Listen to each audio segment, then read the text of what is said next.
দুবাইয়ে ভারতের বিপক্ষে ম্যাচ দিয়ে বাংলাদেশের চ্যাম্পিয়ন্স ট্রফি অভিযান শুরু হবে বৃহস্পতিবার। ভারত ফেভারিট হলেও বিশেষ একটি কারণে বাংলাদেশের সুযোগ দেখছেন ইমরুল কায়েস। চোটের কারণে বোলিং আক্রমণের মূল অস্ত্র জাসপ্রীত বুমরা না থাকায় ভারতের সম্ভাবনায় বড় ধাক্কা লেগেছে টুর্নামেন্ট শুরুর আগেই। কাকে বেছে নিলেন ইমরুল? আরও বিস্তারিত থাকছে প্রতিবেদনের বাকি অংশে।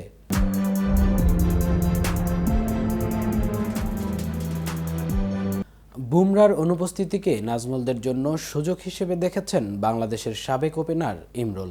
পাশাপাশি সাকিবের অনুপস্থিতিতে ভারত বধের মূল অস্ত্র হিসেবে বেছে নিলেন মেহেদী হাসান মিরাজকে। ভারতের বার্তা সংস্থা পিটিআইকে ইমরুল বলেছেন, দারুণ বোলিং, আক্রমণ ও ব্যাটিং লাইন আপ নিয়ে খুবই শক্তিশালী দল ভারত, কিন্তু বুমরা এবার দলে নেই। আমরা জানি গত 2 বছর ভারতের জন্য সে কি করেছে। তার অনুপস্থিতি বাংলাদেশের জন্য একটি সুযোগ।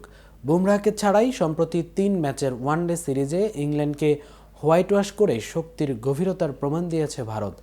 বিষয়টি মাথায় রেখেই ইমরুল বলেন, এই মুহূর্তে ফিটনেস নিয়ে কিছুটা ভুগছে স্বামী, কিন্তু ছন্দ খুঁজে পেলে বাংলাদেশের জন্য বড় হুমকি হবে সে।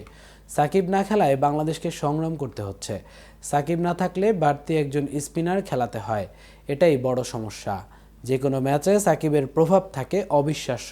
লিটনও দলে নেই, তবে সৌম্য ও তানজিদ হাসান ভালো করছে।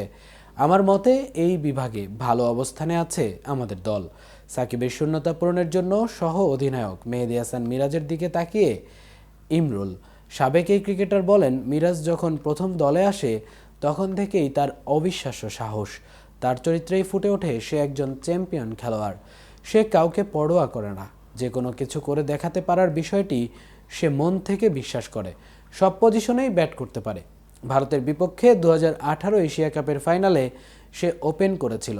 সাকিবও যে কোনো পজিশনে ব্যাট করতে পারে, তাই আশা করা যায় মিরাজ হয়তো সাকিবের শূন্যতা পূরণ করতে পারবে। তবে বোলিংয়ের দিকে থেকে বাঁহাতি স্পিনার সাকিবকে মিস করবে বাংলাদেশ।